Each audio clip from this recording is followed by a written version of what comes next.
रिजवान ने पिछले एक साल में लाला रन्स भी बहुत स्कोर किए हैं। इन तीनों की इंपॉर्टेंस पाकिस्तान के ओपनर्स की देखिए। इंडिया का अटैक जो है वो बुमराह के बगैर इंडिया का अटैक है यहाँ पे इस वक्त खेल रहा है। लेकिन इसके बावजूद आपको लगता है इस मैच में फेवरेट की हैसियत से कौन सी टीम स्टार्ट कर रही है? देखिए, इंडिया की टीम जिस तरह बज्जी कह रहे हैं कि फास्ट बॉलिंग नहीं है, लेकिन मैं समझता हूँ कि उनके पास फास्ट बॉलिंग भी है। उनके पास इतने पेस वाले खान जो है एंड देन अविश खान हो गए एंड देन कुमार हो गए, भुवनेश्वर कुमार खेल रहे हैं। अब वो खेल रहे हैं, वो काफी एक्सपीरियंस है और उसने लास्ट से वो हमेशा पाकिस्तान के खिलाफ बड़ी अच्छी बॉलिंग करता है वो लड़का। एंड देन फिर स्पिनिंग अटैक बहुत अच्छा है। हमारे बैट्समैन भी अच्छे फॉर्म में हैं। दोनों टीम बैलेंस है। देखें, दोनों टीम चाहे जितने भी अच्छा परफॉर्म, जितने भी पीछे जीत हो इनके, उसके बावजूद जब एक दूसरे के सामने आते हैं तो वो जीरो से 0-0 होते हैं दोनों। फेवरेट कौन? आई थिंक शाहिद भाई की बातों से लग रहा है कि वो इंडिया को थोड़ा सा मान रहे हैं ऊपर। मुझे लगता है इंडिया फेवरेट है। पिछला रिजल्ट चाहे वो इंडिया के फेवर में नहीं गया, but on papers I still feel कि India is a stronger team, but they have to go out there and show कि स्टार्ट कैसा करते हैं, स्टार्ट करने के बाद उसको फिर बिल्ड कैसे करते हैं। So that is important. Nerves को कौन सी टीम जो है वो बेटर कंट्रोल करती है, वो टीम निश्चित तौर पे बेटर क्रिकेट खेलेगी, but on papers I feel India is way stronger team. चलिए चलिए चलिए आदिल भाई, मैं वक्त आई थिंक खत्म हो रहा है और सुपर हिट मुकाबला है ये चलता रहेगा। बहुत बहुत शुक्रिया आप लोगों का, लेकिन ये भूलिए कि पहला और आखिरी मैच नहीं है एशिया कप में, और भी बहुत सारे मैचेस होंगे। Thank you so much Vikrant, thank you so much Harbhajan. मजा आया गुफ्तगू करके लाला इनके साथ, और पुरानी आपकी भी मेमोरीज जो है वो रिफ्रेश हो गई होंगी। चलें जी, सवेरा तो आप हमारे साथ वहाँ मौजूद हैं। आप तो दुबई में है ना हमारे साथ वहाँ पे सवेरा? बिल्कुल जी, बिल्कुल मौजूद हूँ। और लाला, जिस तरह अभी बात हो रही थी कि एक तरफ शाहीन शाह अफरीदी नहीं है, दूसरी तरफ बुमराह नहीं है, तो मुझे ये लगता है कि एक गोल्डन अपॉर्चुनिटी है दोनों साइड पे। पाकिस्तान के लिए भी, पाकिस्तान के फास्ट बॉलर्स के लिए भी एक गोल्डन अपॉर्चुनिटी है कि हसनैन उसको अवेल करें। हसन अली तो अभी खैर पार्ट नहीं होंगे इस मैच का, वो आगे ज्वाइन करेंगे टीम को, बट हारिस के पास मौका है। नसीम बहुत अच्छी फॉर्म में, नसीम के पास मौका है, जो कि वो वाली जो बार बार जो शाहीन की हम बात कर रहे हैं ना कि कमी है, खलिश है शाहीन के ना होने से, उस चीज को पूरा करें। ऑब्वियसली रिप्लेसमेंट नहीं, मगर इतनी इम्पोर्टेंस अपनी ले आए टीम में कि वो भी जब अगर इंजर्ड हो और निकले तो लोग परेशान। चला, बड़ी जिम्मेदारी आती है नए बॉलर्स के ऊपर। पाकिस्तान का जो फास्ट बॉलिंग अटैक है वो बहुत इनएक्सपीरियंस रिलेटिवली। नसीम तो डेब्यू कर रहे होंगे अपना, किसी डेब्यूटांट के लिए इंडिया के खिलाफ पहला मैच, बड़ा प्रेशर। देखिए, नसीम शाह को मैं हमेशा रेट करता हूँ। जब इंग्लैंड नीदरलैंड से सीरीज़ चल रही थी तो सवेरा से भी बात हो रही थी कि जहाँ सीमिंग ट्रैक होगा, हल्का सा घास होगा, तो वहाँ नसीम शाह जो है मुश्किल खड़ी करेंगे बैट्समैनों के लिए। ये हम खेल रहे हैं एशिया पिचेस पे, यहाँ पे जिम्मेदारी उस पर बहुत ज़्यादा बढ़ चाहिए, और एक अच्छी सीरीज़ खेल के आए तो अच्छे कॉन्फिडेंस के साथ ग्राउंड में जाएगा, ये मुझे उम्मीद है उससे। नो डाउट शाहीन नहीं है, शाहीन की रिस्पॉन्सिबिलिटी बहुत इंपॉर्टेंट थी ऊपर से बैट्समैनों को आउट करने की। अब यही जिम्मेदारी हारिस रऊफ, नसीम शाह या हसनैन खेलते हैं तो उनके ऊपर ज़रूर आएगी, और होनी भी चाहिए, क्योंकि हमें ऊपर से नए बॉल से आउट करने पड़ेंगे उनके बैट्समैन। पाकिस्तान के स्पिनर्स के हवाले से लाला अगर हम बात करते हैं यहाँ पे, तो उसमें ज़ाहिर है अगर हमारे पास शादाब हैं, विनो के इफ्तिखार बॉलिंग कर सकते हैं, स्पिन बॉलिंग, खुशदिल को अगर खिलाया जा सकता है तो खुशदिल भी बॉलिंग कर सकते हैं इन ऑल। लेकिन अगर आप ओवरऑल देखें तो स्पिन डिपार्टमेंट वो जो इंडिया से जब हम कंपेयर करते हैं तो फ़र्क है। यहाँ पे भी इंडिया को एक एज हासिल है हमारे स्पिन के, कह सकते हैं। हाँ, बिल्कुल कह सकते हैं। देखें, शादाब का रोल मेरी नज़र में हमेशा से बहुत इंपॉर्टेंट है। जिस स्टेज पे आके वो बॉलिंग करता है, वहाँ पे गेम जो है वो सही मायनों में जिसे कहते हैं स्मार्ट क्रिकेट खेली जाती है। जो टीमें, बड़ी टीमें होती हैं, तो वहाँ पे अच्छा स्पेल करना शादाब का वो बहुत ज़रूरी है। मेरे ख्याल में तो खुशदिल को ऐसे मैचेस में होना चाहिए। आपकी बैटिंग भी स्ट्रॉन्ग होती है, एंड देन 2-3 ओवर, और फील्डिंग बहुत ज़बरदस्त है उसकी, तो वो टीम का मोराल काफ़ी हाई रखता है, फील्डर्स का, अच्छी फील्डिंग का। तो इसके अलावा इफ्तिखार भी आपके पास चॉइस है, तो स्पिनर्स का रोल इन कंडीशन में नो डाउट बहुत इंपॉर्टेंट रहेगा। एक और जो पॉइंट है, Adeel, before you move any further, pitch की जो खबरें आ रही हैं वो ऐसी हैं कि बेल्टर विकेट तैयार हो रही है कि खूब सारे रन बन सकें। It is perfect batting wicket जो कि तैयार की जा रही है इस मुकाबले के लिए। सो विच मीन्स कि यहाँ पे जो है हमारी बैटिंग को खड़ा होना पड़ेगा और हम सिर्फ टीम पे रिलाई नहीं कर सकते, because we have seen the difference. क्योंकि हम कंपेयर करें इंडिया के साथ तो इंडिया के पास जो है वो अगर मैं टॉप 4 में बोलूं तो 2 प्लेयर्स आउट ऑफ फॉर्म है, विराट कोहली और KL Rahul, they're out of form.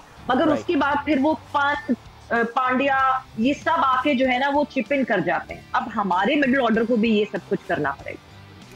Surya Kumar Yadav का भी मैंने वैसे जिक्र भी किया सवेरा, वो इंडिया के लिए एक्स फैक्टर साबित हो सकते हैं इस टूर्नामेंट में, बिकॉज बहुत डेविस्टेटिंग फॉर्म में, शायद पौने 200 की स्ट्राइक रेट के साथ वो लड़का जो है वो रन स्कोर करता है। वैसे सवेरा आप, आई नो आपको अभी दुबई पहुंचे में ज़्यादा टाइम हुआ नहीं है, अब रात काफ़ी लेट, बल्कि आप तो अलग सुबह पहुंची हैं। ड्यू की अपडेट क्या है? बिकॉज दुबई में टॉस बड़ा इंपॉर्टेंट रोल प्ले करता है। You win the toss, you generally go out and you win the match. आप टीम से पहले बैटिंग, मुखालिफ टीम से पहले बैटिंग करवाते हैं, एक रन पुट अप करवाते हैं, देन आप उसको चेस कर जाते हैं, बिकॉज ड्यू का फैक्टर बड़ा इंपॉर्टेंट रोल प्ले करता है। दुबई में 9, साढ़े 9, 10 बजे दुबई शारजा में जो ड्यू होती है, ड्यू की क्या अपडेट है वहां पे लोगों का? आप श्योर किसी से बात हुई होगी, क्या सिलसिला है?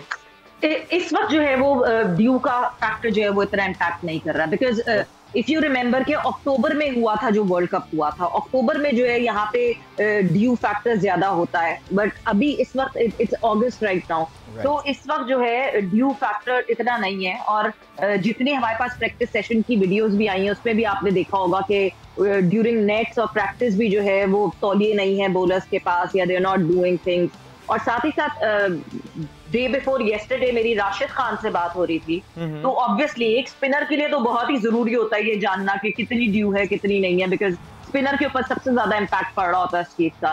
तो उनका भी यही कहना था कि ड्यू नहीं दिख रही उस तरह जिस तरह हम वर्ल्ड T20 की बात करते थे कि win the toss and win the match वाला सिनेरियो। तो आई होप कि इस तरह का ना हो और एक बैलेंस्ड मुकाबला हो। और लाला एक चीज़ जो और इम्पॉर्टेंट है वो ये कि ये मैच दुबई के वक्त के मुताबिक, सवेरे प्लीज़ करेक्ट मी, जो ये मैच 6 बजे शुरू होगा और दुबई में जो सनसेट का टाइम है वो पौने 7 बजे। इसका मतलब ये कि ड्यू आते आते जो टाइम आपको लगता है कि दुबई में जनरली मैच शाम 7, साढ़े 7 बजे उतरे, लेकिन ये जल्दी मैचेस शुरू कर रहे हैं, तो ड्यू का इम्पैक्ट लाला आइडिया यही है कि टॉस इतना बड़ा फैक्टर साबित ना हो जैसा कि वर्ल्ड T20 में हुआ था। I don't think so. इतना बड़ा एशिया कप मेरे ख्याल में पूरे इंतजाम किए हुए होंगे, जो केमिकल्स होंगे वो लिए हुए होंगे इस चीज़ को। ऑब्वियसली एक बड़ा इवेंट, बड़े मैचेस होने जा रहे हैं, तो मेरे ख्याल में उनके इंतजाम पूरे होंगे। और अगर हवा चल रही होगी या क्लाउड्स होंगे तो वहाँ पे ड्यू फैक्टर पे कम हो जाता है। तो सवेरा बताए कि मौसम कैसा, शाम के टाइम हवाएं चल रही होती है, नहीं चल रही होती है? हमें तो यहाँ पे कैसे, हमें कराची में तो चल रही हैं।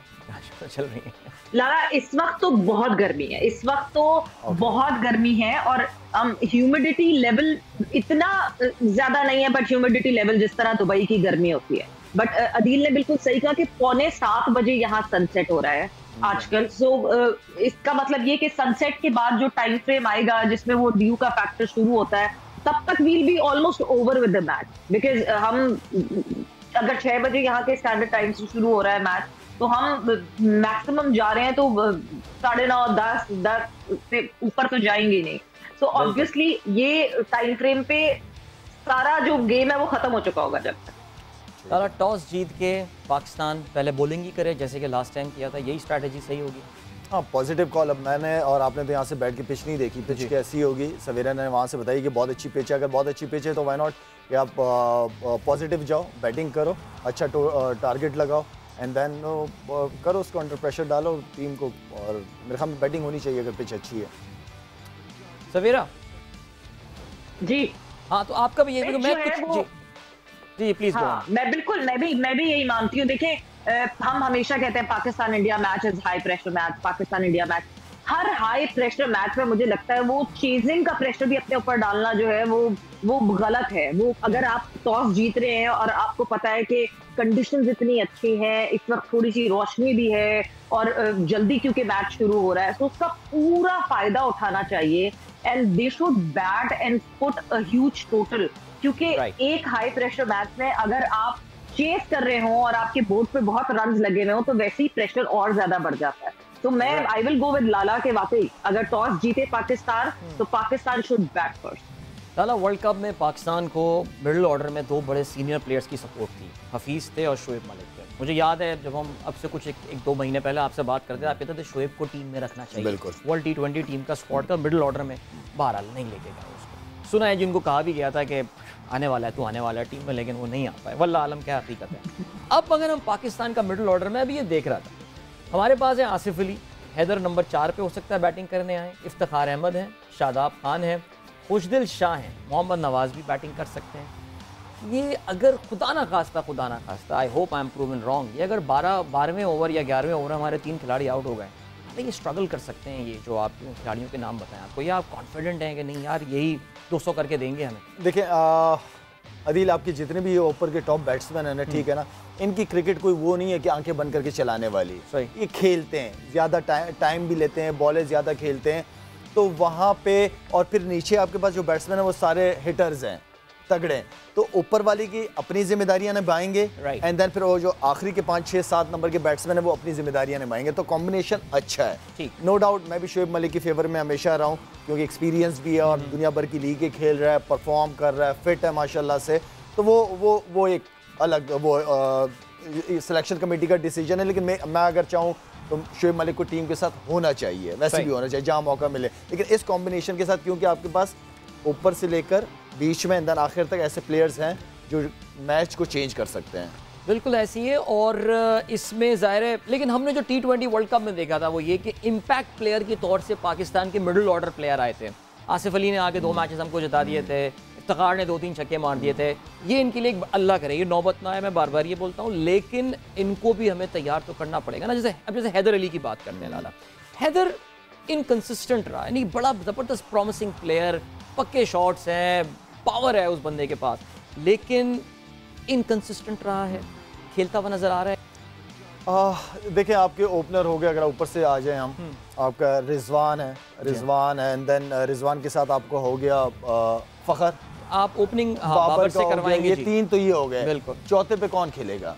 चौथे पे तो आपको एक बैट्समैन चाहिए। हैदर अली का नंबर, हैदर अली हो गया। बिल्कुल। एंड देन फिर उसके बाद आपके पास हो गए खुशदिल आता है, खुशदिल है, इफ्तिखार है, आसिफ अली है, ये इसमें से ही खेलेंगे लड़के। ये टीम आपकी बनती है। Right, absolutely. अच्छा, एक बड़ा इंटरेस्टिंग सवेरा आज मैं स्टैटिस्टिक भी सुबह पढ़ा था जी। लाला, एक चीज मैं लाला से जरूर पूछना चाहूंगी।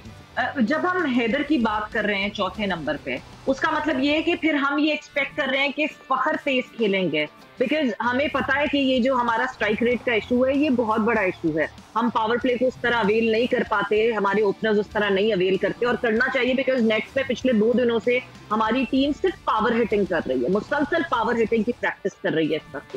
सो हैदर भी टाइम लेते हैं, he takes a sweet time to settle and then charge. तो ये ऐसा तो नहीं हो जाएगा कि इतने सारे एक्यूमुलेटर हम साथ जमा कर लेंगे? सवेरा मेरा मतलब है कि अगर हर एक ने हिटिंग करनी है और सिचुएशन देखनी नहीं है, रीड नहीं करनी कंडीशन, तो इस तरह तो नहीं पॉसिबल है। अब जिसका जो रोल है, फ़खर का अगर रोल है, फ़खर का रोल दिया हुआ है ना कि आप जाओ 6 ओवर का फ़ायदा उठाओ, या रिजवान साथ में है बाबर के, तो 6 ओवर का तो हमें फ़ायदा उठाना पड़ेगा ना, 50 से 60 के बीच में स्कोर करना पड़ेगा हमें, वो उसको भी तो कंटिन्यू करना है। एंड देन अगर जल्दी आउट होते हैं, अगर हैदर अली जाते हैं और वो ये समझते हैं कि पहली बॉल से शुरू हो जाना है, तो एज अ जेन्युइन बैट्समैन तो उसको रिस्पॉन्सिबिलिटी लेनी पड़ेगी। जो कंडीशन है, जो सिचुएशन, उस हिसाब से खेलना तो पड़ेगा।